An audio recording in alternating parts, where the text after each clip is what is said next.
Welcome everybody to another edition of TEW 2020 as we're at the show after WrestleWar 2003 here in week 4 of January in 2003 for World Championship Wrestling for Nitro. So let's get rolling.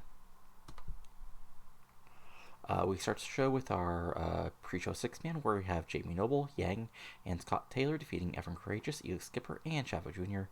in 15-14 when Yang pinned Evan Courageous with a Yang time. This gets a 56, perfectly solid pre-show match. So the actual show starts out with basically the Horsemen opening things up. You know, Ric Flair doing Ric Flair woo things, you know, saying the Horsemen are still the best thing going today. There were some setbacks last night as he, looks over at Jeff Jarrett and Shane Douglas. But also, Kanyon showed why he's still the best damn wrestler in the world and why he should still be world champion. Then he hands the mic over to Kanyon, and Canyon's like, I'm still the world champion in my heart because I know Goldberg got lucky. Any man can hit two big moves, but no man can be at the top of the world like I was for nearly a year, fighting and clawing to hold that world championship and prove that nobody's better than Kanyon. So Goldberg, you got lucky at Starrcade. You survived Cage Heat, but at Super Brawl, the world title is going back around the waist of the man who everybody in this arena knows is the best wrestler in the world. Jeff Jarrett takes the mic and says, Slap nuts. Last night, Ray Jr., you got lucky, son. You got lucky. So if your mask wearing freak wants to come out and face me again, I'll take the U.S. title off you right now. Cue Goldberg music, and out comes Goldberg along with Ray Jr. Goldberg's like, Kanyon, you're next. But tonight, me and Ray want you and one of your cronies in the ring in a tag match. And then, things are set. And it looks like Jeff Jarrett's is actually going to agree to it. But Flair takes my like, oh, you want to call me a crony? I am the Horseman.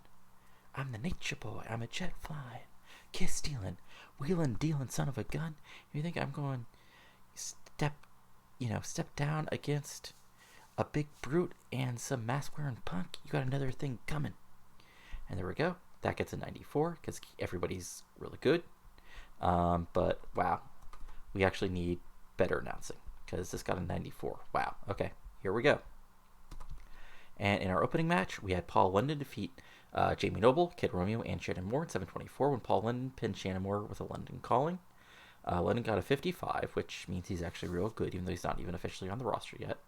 Even though you can probably tell what's going on with that. But yeah, solid match. And then London celebrating also gets a 55, so there you go.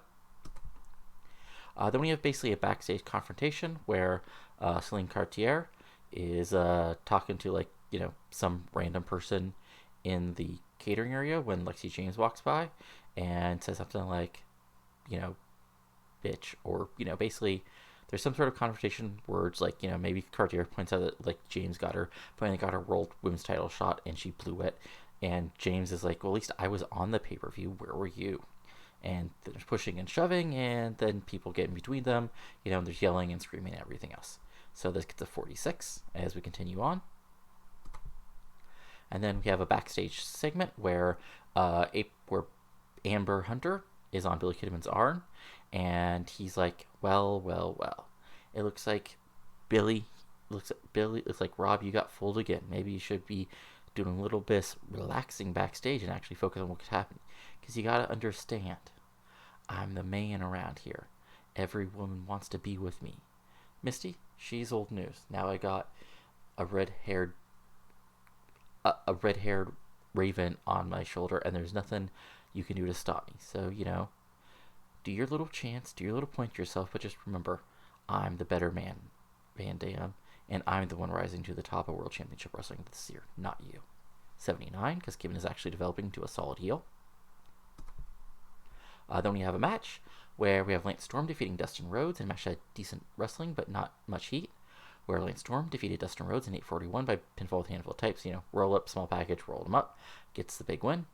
So yeah, Storm gets 73, Rhodes get a 60. So again, perfectly solid match. And Storm basically rolls out of the run and gets away, raising his arm in celebration.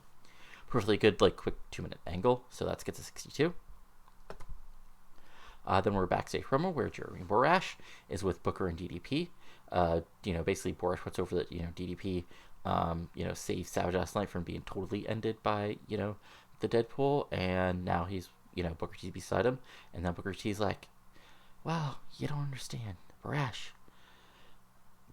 I had to deal with the damn Deadpool too, so Sucka's gotta know that they can talk about being all scary about taking out Sting forever, whatever they want to talk about, but they still, at the end, they gotta mess with a five-time, five-time, five-time, five-time, five-time world champion and the people's champion. And if he's like, Deadpool, you're a bunch of scum.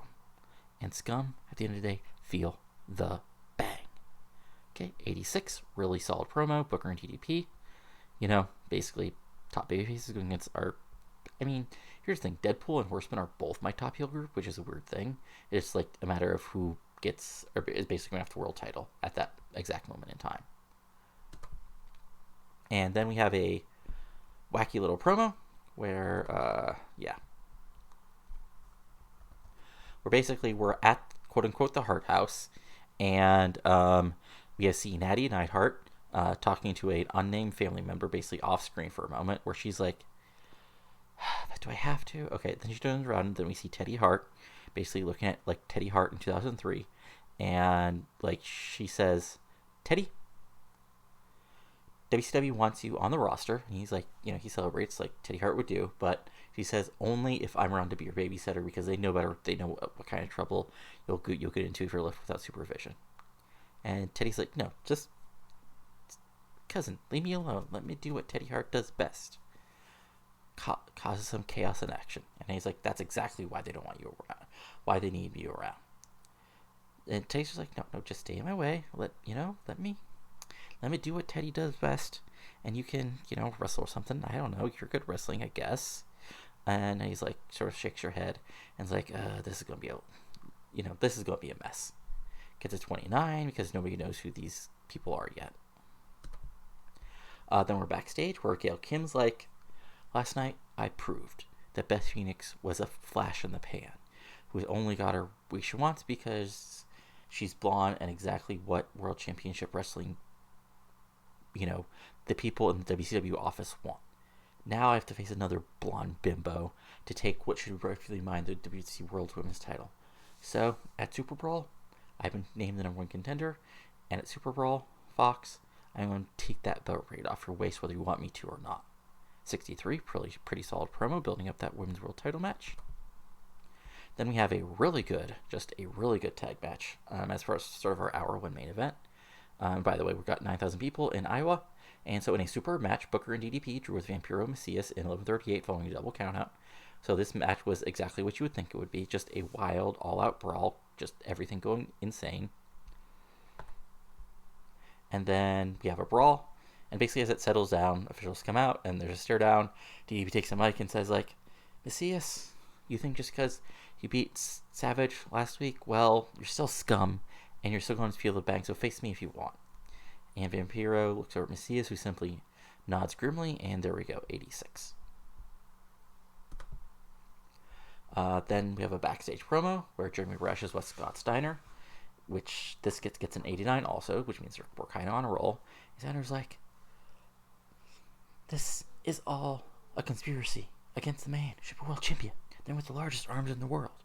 And then you hear a voice off stage and like, do you really believe that? And Hare walks in and is like, Scott, even though we were on different sides, I used to have like some sort of respect for you. You have been a world champion. You're part of one of the best tag teams of all time. But over these like past couple months, you devolved into just a whiny, crying baby. Just whining about conspiracies and not getting a lot. Last night, you were in a world title match and you got your ass kicked. And it's like Steiner's, getting visibly angry. And he's like, Scott, I beat you at Starrcade. Now I admit, yes, you cheated. But, you got one over me at, on Nitro and you were in the world title match. I didn't cry. I didn't whine. I didn't go to Eric Bischoff and be like, please return, I went on with my life. You haven't, obviously. Maybe you should think about that. And then O'Hare walks away, and Steiner, Borash looks to Steiner and stares. Steiner just sort of like takes the mic and throws it down and walks away. So there you go. Then we're have a tag team match. We have Jindrak and Stasiak defeating Finley and Jason Jett in 10:02, and Jindrak pinned Finley with the mark of perfection. This gets a 53. Just a match to put over Jindrak and Stasiak. It's a storytelling match where basically the story is that Finley's sort of slowing down, and Jindrak and Stasiak are working well together. And then afterwards, Jindrak and Stasiak take the mic and and say, we won at Starrcade.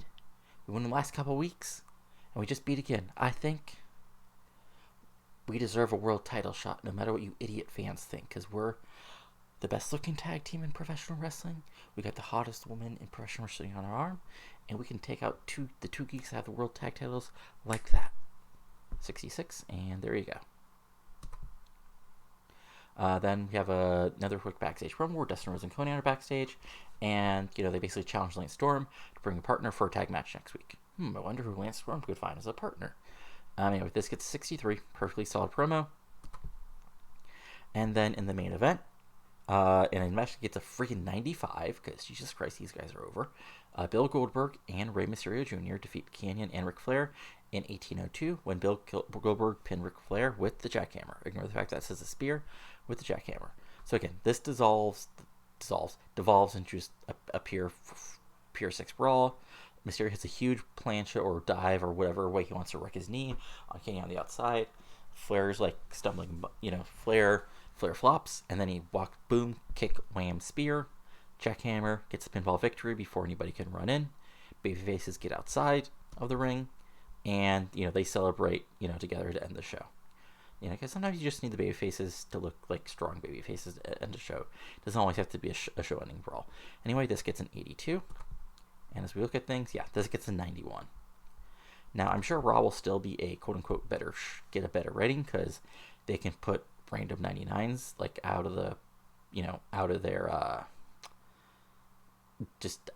pull them out like a rabbit's foot. But let's just see what Raw did, and then we can go from there.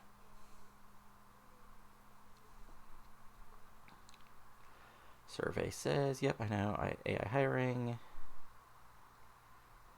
Come on.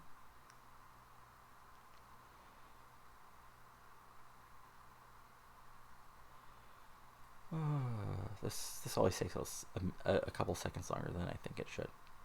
Come on, you can do it. You can do it. There we go. Okay. Yeah. First, let's check out some email. Okay. Buy rate, we got a 1.25. There's a large says. Oh yeah, I don't know if it says, but Gino Kerlin handed in his notice, so that's what Jeremy Rush is here. Jamie Noble. We got ratings, and we did some drug tests. Okay, and Raw. Yeah, Raw did 93 because again, they can do a big show in the Edge defeating Chris Jericho and Triple H, and that gets a 99. Scott Hall defeating Eddie Guerrero in a tables match. Steve Austin defeating Randy Orton. Jeff Hardy and Dudley Boys over Matt Hardy and team. Raven, and interview with Chris Jericho and Triple H. Backstage with Trish Stratus. There you go, all sorts of fun stuff. But yeah. So just I don't think I really officially set up anything as far as pre-booking that we needed to. We pre-booked stuff for the TV, but I'm not doing that sort of pre-booking yet, just because there has to be something else. No, Goldberg set up. Yeah, I think that's it. Yeah, we've set up, we set up these two matches that are quote unquote official, and that's it. We'll figure everything out. And just a quick check of our storylines. We've got 75s, 51s, 65s, 73, 93, 80, 83, 83, 88, 84, 66, and 57. So, yeah. That is exactly what I expected to.